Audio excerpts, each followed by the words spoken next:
"I don't care who you are, move to the back." The words snapped across the first-class cabin like a whip. Conversations died. A baby stopped crying mid-sob. General Matthews, tall and poised in his dark blue uniform, didn't flinch at first. He glanced up at the flight attendant, her eyes sharp, jaw clenched. "Ma'am," he said, voice calm but commanding, "this is my assigned seat. I boarded early, as instructed." She folded her arms. "We had a last-minute change. That seat's been reassigned. You'll need to relocate." A pause. "I've just come from Arlington," he said. "I'm flying to escort a soldier's body home to his mother." She didn't blink. "Sir, I've already informed the passenger who'll be taking this seat. Please don't cause a disruption." Another voice chimed in loud, impatient. "Look, can we just go already? Some of us have places to be." General Matthews turned his head. A white man in business attire stood in the aisle, ticket in hand, making no effort to hide his annoyance. Matthews looked back at the attendant. "Do you understand what this uniform means?" Her response came fast. "Right now, it means you're delaying departure." The tension was suffocating. Every eye in the cabin turned toward the confrontation, yet no one said a word. Not yet. He exhaled, steady and low. "This isn't about protocol," he muttered. "It's about perception." And still no apology. No reconsideration, just silence. Until he slowly reached for his duffel bag. General Matthews stood tall, decades of military discipline holding him together. He extended his boarding pass, his voice steady but tinged with quiet disbelief. "My name is Lieutenant General Elijah Matthews. This was my assigned seat. I checked in 2 hours early, confirmed at the gate. I'm en route to escort the remains of a private first class. His family requested me personally." The flight attendant barely glanced at the pass. "Sir, I've told you, the seat's no longer available." He swallowed the frustration. "I've worn this uniform through 2 wars. I've led thousands. But here, right now, none of that matters, does it?" She offered no reply, a tight-lipped nod toward the coach. Passengers started. Some looked away. No one spoke. He tucked the boarding pass into his coat pocket with careful hands. "I see," he said quietly. And then he turned to face the cabin. No one moved. No one dared. The air was thick with discomfort, the kind that made your stomach twist. A young woman near the window lowered her earbuds and whispered, "Is this really happening?" Someone else middle row, grey hoodie, pulled out their phone and began recording. Another followed. Thumbs hovered over record buttons. Eyes flicked between General Matthews and the attendant like a live courtroom drama unfolding in real time. A child asked, "Why are they making him leave, Mummy?" Her mother shushed her, eyes locked on the unfolding scene. One older man shook his head slowly, muttering, "Unbelievable." No one stood up. No one said, "This is wrong." They just documented it. Because witnessing was safer than intervening. The businessman holding the boarding pass cleared his throat. "Look, they told me this seat was open. It's not like I asked for it. I'm just following instructions." His words were defensive, his eyes darting to avoid direct contact with the general. Matthews looked at him just for a moment. No anger, just ... disappointment. "Sometimes," the general said softly, "it's not about what you're told. It's about what you know is right." The man shifted uncomfortably, but didn't move. The attendant crossed her arms again. "Sir, please." And in that moment, the system had spoken, loud, clear and coded. A second flight attendant lingered near the galley. She watched it, every word, every gesture, but stayed rooted in place. Their eyes met. She looked down. Matthews adjusted his cap. "Is there a supervisor I can speak to?" he asked. "I've already informed the captain," the lead attendant replied curtly. The general waited. Hopeful. No one came. Behind the locked cockpit door, the pilot remained silent, either indifferent or unwilling. Matthews nodded slowly. So this is the chain of command now. Passengers looked to the flight crew, to the cockpit, hoping for someone to intervene. But silence held power here, and power had chosen to retreat. The general took one final breath and rose. He adjusted the strap of his duffel bag, the weight of it nothing compared to the weight in his chest. No resistance, no outburst, just presence. He looked out over the passengers, men, women, children, frozen in place, some with phones still raised, others with shame etched into their expressions. He didn't ask for help. He didn't expect it. His silence thundered, louder than any protest. One step into the aisle, another toward the rear. Each movement is deliberate. Each gesture is dignified. He had fought on battlefields across the world, but this was the loneliest walk of all.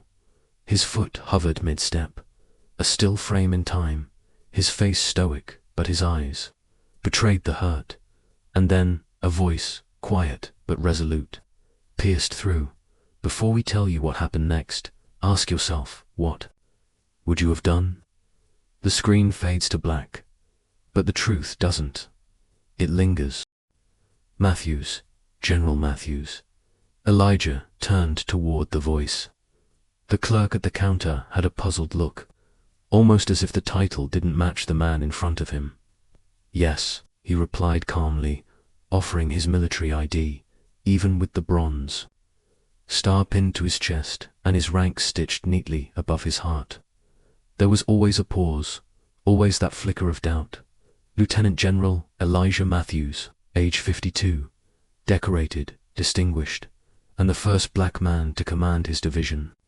A soldier who had endured war zones, buried friends, and built bridges between worlds. But outside the chain of command, respect often came with a question mark. Didn't expect us. Sorry, sir. The clerk, STAMMERED. Elijah gave a small nod. I'm used to it. He moved through the world with a steady kind of grace, deliberate, grounded. The kind that came from being tested daily without warning in strategy meetings. Junior officers interrupted him mid-sentence. In airports, staff addressed the white lieutenant behind him as sir, but Elijah never raised his voice. You don't win every battle by swinging first, his mother once told him. Instead, he let his presence speak louder. He walked with purpose. He listened more than he talked. And when people underestimated him, he filed it away like a mental checklist, quiet proof of who they were, not who he was. He was born in Meridian, Mississippi, a town where the past wasn't just history, it was the present wearing a new name at age 10.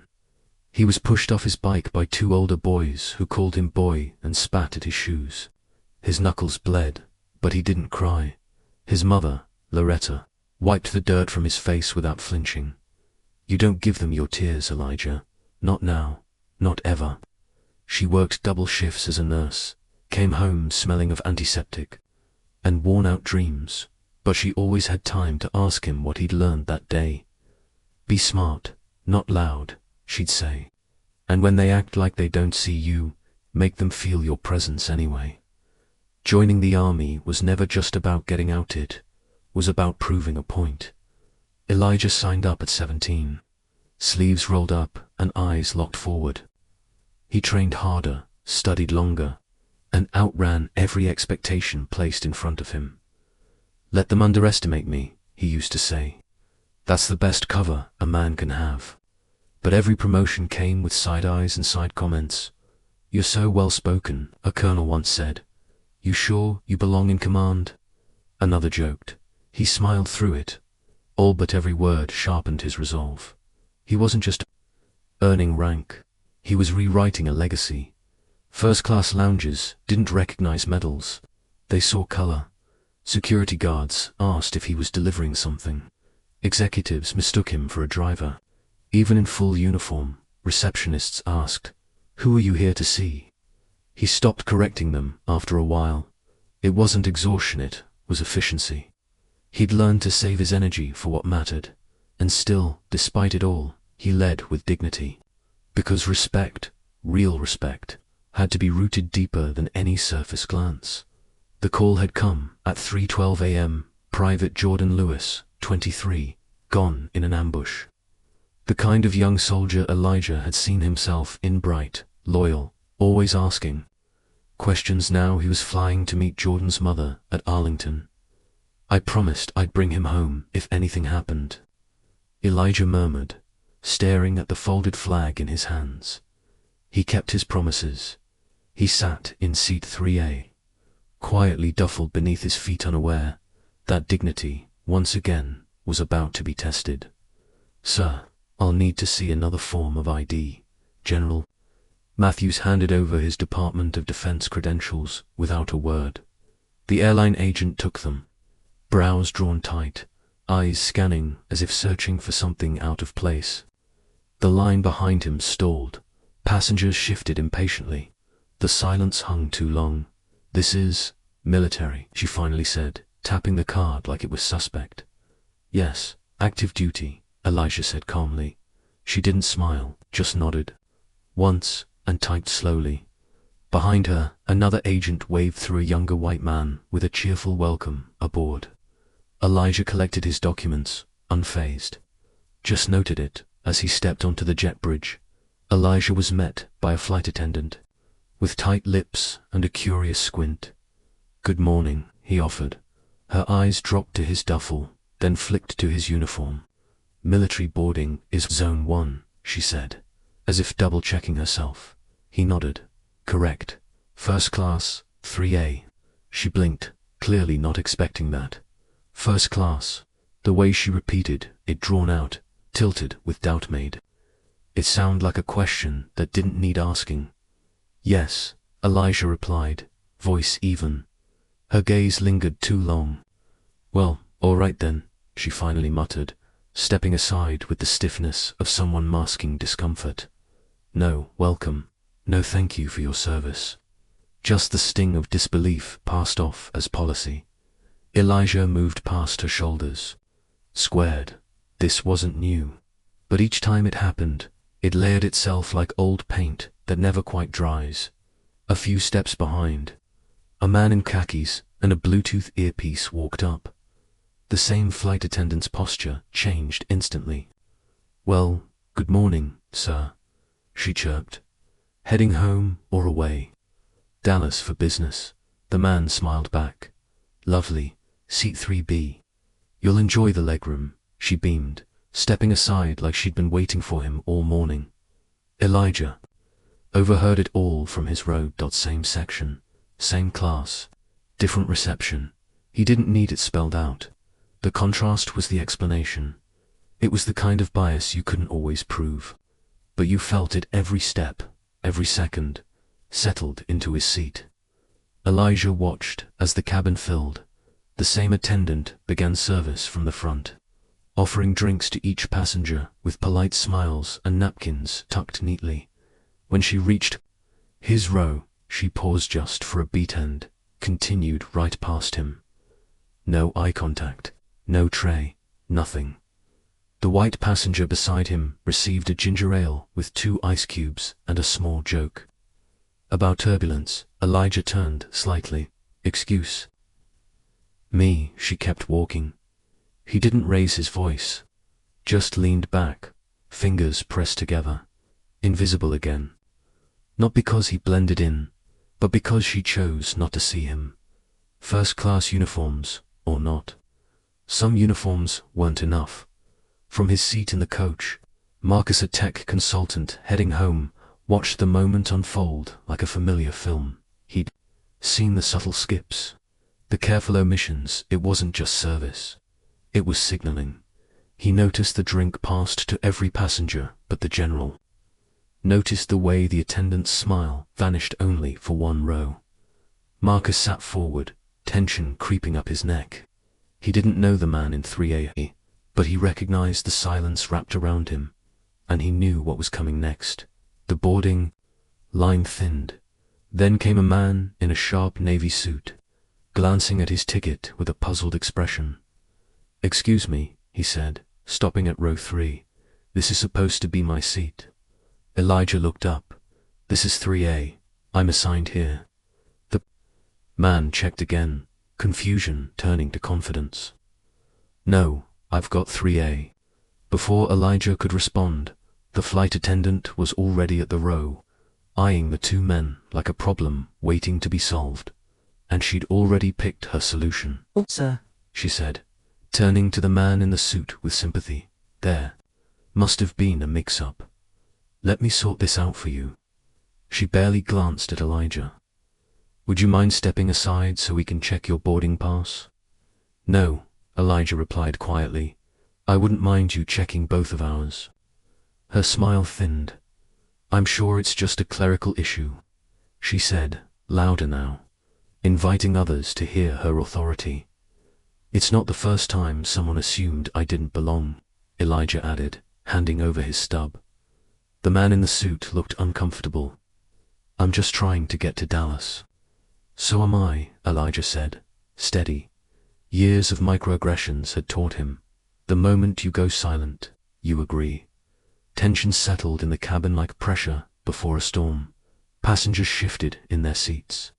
The air felt dense, the hush louder than words. Elijah didn't flinch. He wasn't new to these moments. But this time and this flight, with this crowd, something told him the silence wouldn't last much longer. "Sir, I'm going to have to ask you to lower your tone." Elijah hadn't spoken above a whisper. "I haven't raised my voice," he replied, steady. "I've simply asked that my boarding pass be respected." The flight attendant turned, slightly, scanning the nearby passengers. "You're making others uncomfortable," she said, louder now. "You're escalating." "Elijah's not doing anything wrong." Marcus called from a few rows back. She ignored him. "You're interfering with boarding procedures," she continued, each word sharpened like a blade. "And if you don't comply, we'll be forced to take further action." The man in the suit said nothing, still seated comfortably, adjusting his tie like none of it concerned him. Elijah's eyes didn't move from her face. "You're speaking in coded language. I know what this is." "Excuse me," she replied with mock surprise. "You're trying to provoke a reaction," Elijah said, his voice as calm as ever. "You want me to fit the story people already believe." A woman across the aisle whispered, "This is wrong." But the flight attendant smiled, falsely sweet. "We have rules, sir. Please don't make this harder than it has to be." Elijah didn't move. But the shame had already started its slow burn. Elijah clasped his hands in front of him, voice low and deliberate. "I'm not here to disrupt.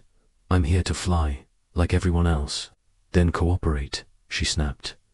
"I am cooperating. I followed every step. I paid for this seat. I boarded when allowed.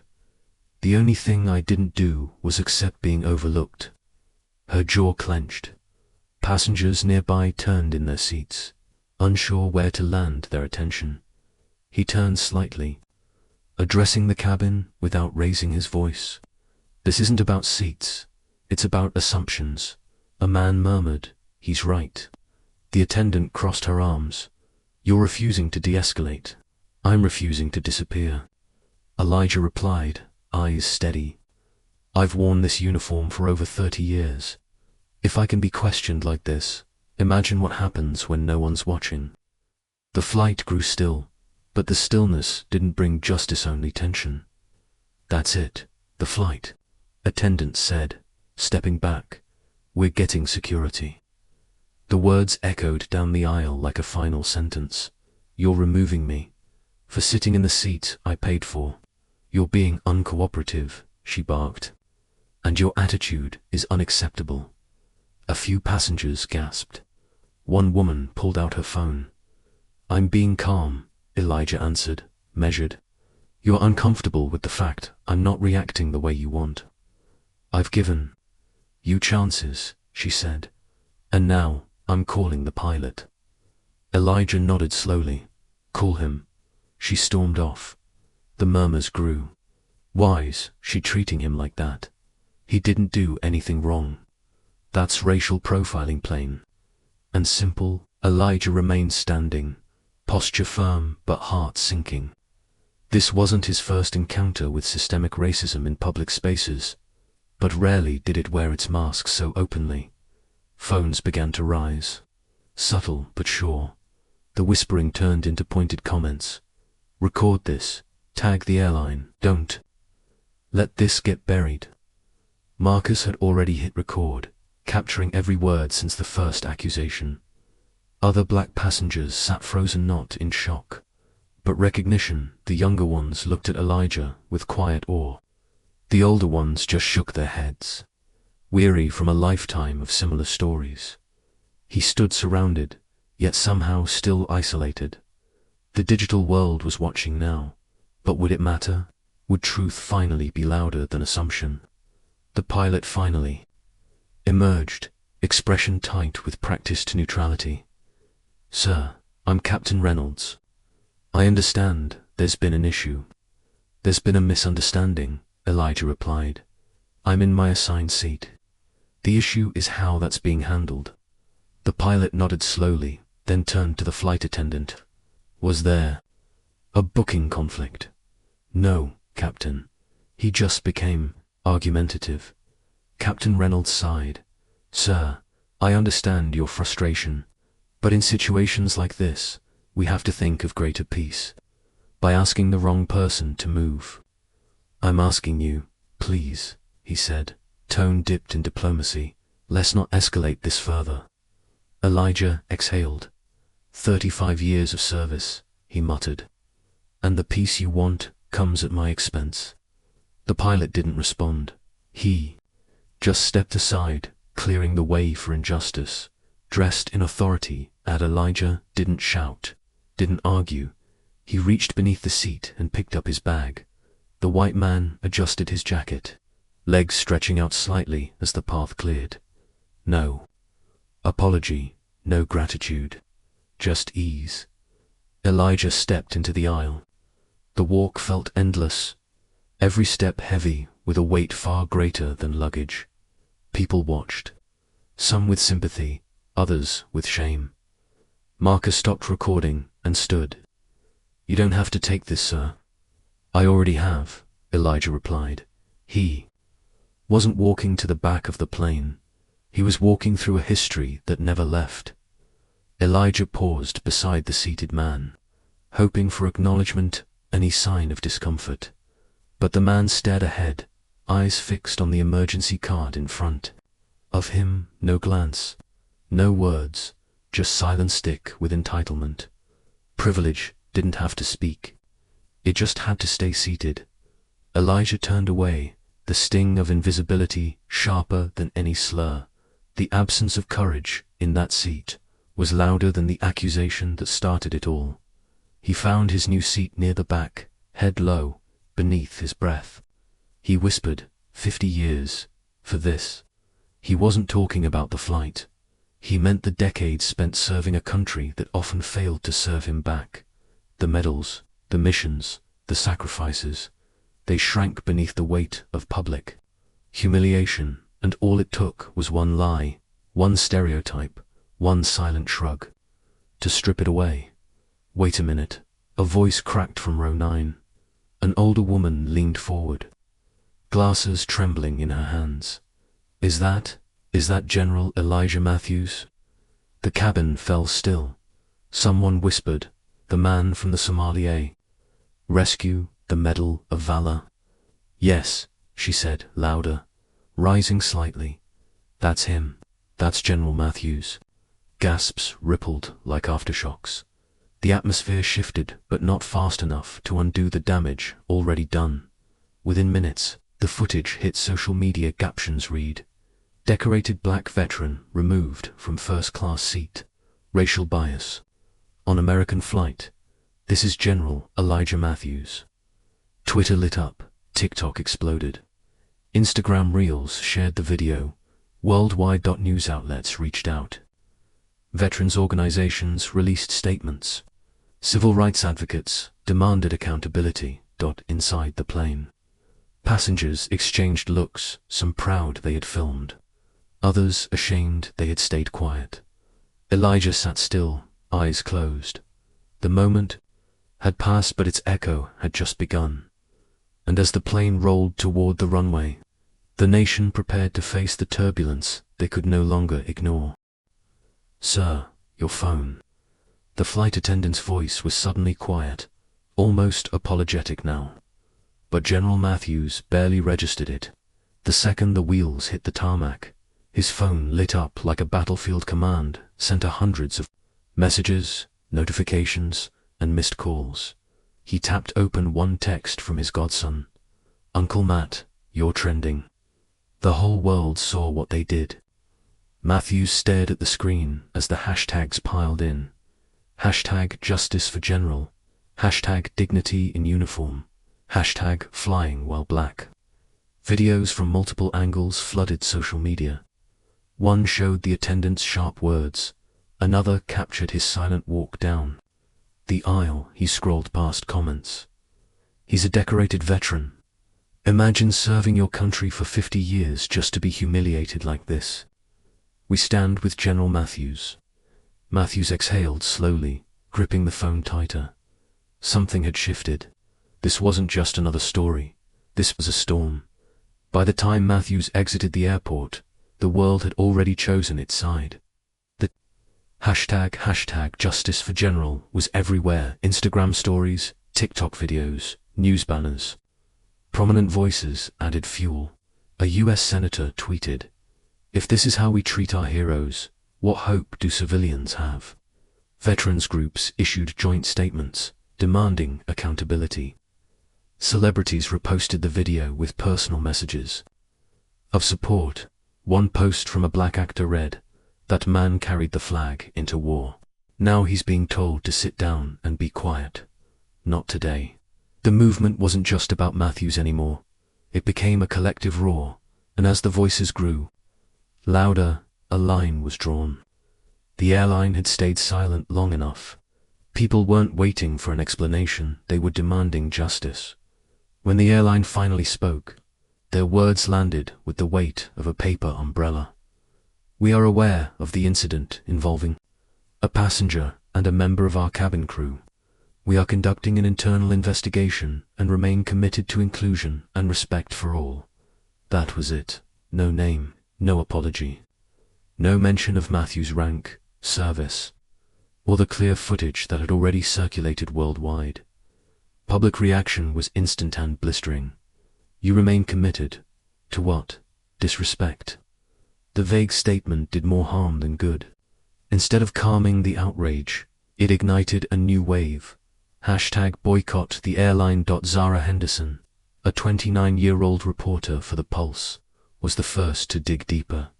She'd seen the video within minutes of it going viral. But unlike others, she wasn't content with reposting. She started making calls. Former co-workers of the flight attendant came forward off the record at first. 2 had already filed complaints in the past. 1 shared, she knew exactly how far to go. She never screamed, just made sure the right people felt small. Zara drafted a detailed piece, "The Polite Weaponization of Power," a pattern on Flight 1084. It dropped that night and exploded. Matthews wasn't just a one-off. He was the moment that exposed a deeper, more dangerous pattern. Major General Douglas Hall sat silently in his office, the video playing again on the government-issued monitor. He knew Matthews. Fought beside him once in Kandahar. Watched him lead with integrity when others faltered. Hall picked up the secure line. "Get me the secretary, now." This wasn't just a PR issue anymore. This was institutional disrespect caught on tape. If this could happen to General Matthews, no rank was safe. A silent promise settled in Hall's chest. The military doesn't abandon its own. Not this man, not this way. Daniel Kim, CEO of the airline, was mid-meeting when his assistant burst in. "You've got a direct call from the Pentagon." That stopped the room cold. He answered, and within seconds, his face lost color. No threats, no shouting, just a firm, chilling tone. That man was a US general. We suggest you treat him and this moment with the gravity it deserves. Kim ended the call and stared at the phone for a beat too long. He turned to his team. I want everything. The footage, the manifest, her file. We're not sweeping this under the rug. Alone in his corner office, Daniel Kim watched the unedited footage from the plane. He paused at Matthew's face, the calm, controlled dignity masking a century of insult. The tired way he lifted his bag, the silence of the man who took his seat, and then Matthew's quiet words, barely audible over the cabin noise. 50 years. For this. Kim leaned back in his chair, the weight of leadership suddenly crushing. This wasn't a matter of protocol or PR strategy. It was a moral failure. He knew what he had to do, something rare in corporate culture. Take responsibility. The press room was packed, cameras clicking before the CEO even spoke. Daniel Kim adjusted the mic, his voice steady but raw. We failed. Not just General Matthews, but every person who has ever felt unseen, disrespected, or dismissed. A hush fell over the room. This is not who we claim to be. And that's exactly the problem. Words mean nothing without accountability. Today, we start making things right. Gasps followed. Reporters scrambled to type. No one expected contrition, not like this, not from the top. But as the world listened, the apology marked more than regret. It hinted at change, and change was just beginning. General Matthews, we owe you an apology. The words dropped like thunder through the broadcast. Daniel Kim looked directly into the camera, no teleprompter, no corporate filter. You were disrespected in a place where dignity should be automatic. You served this nation with courage, and in return, we offered you silence and shame. That is unacceptable. The nation watched in stunned silence. You deserved better, and we failed you. I speak today not just as a CEO, but as a citizen who believes in accountability. And this moment demands more than words. The apology echoed across every platform. But Kim wasn't finished. Effective immediately, Kim continued. The individuals involved in this incident, the flight attendant and gate agent, are no longer employed with our airline. There was no applause. Just a collective exhale across the country. Zero tolerance isn't a slogan here. It's now our standard. This public statement of corporate accountability, direct and unflinching, marked a rare shift. Consequences had arrived. And suddenly, people started to believe change might actually mean something. But words and firings aren't enough, Kim said, leaning forward. General Matthews, we're forming an equity advisory board. Your voice will guide it if you're willing. The offer was genuine. A place not just in the conversation, but at the head of it. Matthews, watching from home, didn't smile. He simply whispered, they're listening. And for the first time in weeks, his hand stopped shaking when he reached for the remote. As public pressure mounted, the airline made another announcement. The white passenger who had taken Matthews' seat without hesitation, despite knowing he wasn't entitled to it, was banned from flying with the airline for 3 years. No press release. Just one line on their site. Compliance with injustice makes you part of it. Matthews finally spoke at a small press event, his voice calm but unwavering. This was never about a seat on a plane. I've stood in deserts, jungles, and war zones. I don't care where I sit, but I do care about how I'm seen.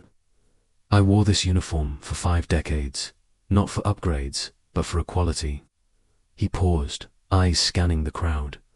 This fight isn't mine alone, it's every black person who's ever been asked to shrink so someone else could stretch. Following his speech, the airline announced sweeping internal changes. Mandatory DEI training would now be required for every employee, from baggage handlers to board members. An independent anti-discrimination task force was also being established, with real power to audit and enforce change. And for the first time, their motto shifted now, ending every public message with respect for every passenger, equity for every voice. The reforms were real, and they were just beginning. The letters came in waves, handwritten notes from Vietnam veterans, emails from young black cadets, social media messages from strangers who'd found courage through Matthew's resolve. One read, "You turned a moment of humiliation into a movement of hope." And as Matthew sat with those words in his lap, he finally felt if this wasn't about justice alone, it was about legacy, and legacy, he knew, lives on. Be honest, have you ever seen something like this happen in real life? A quiet act of racism that people just walked past like it was nothing. Drop your story in the comments. Whether it happened to you or someone you know, your voice matters and people are listening now. If you believe respect should never depend on race or rank, hit that like button right now. These stories aren't just powerful, they're necessary. Subscribe for more true-to-life narratives that spark thought, shift perspectives, and speak truth to power. Someone out there still thinks racism is history. Share this video and show them what it looks like in today's world.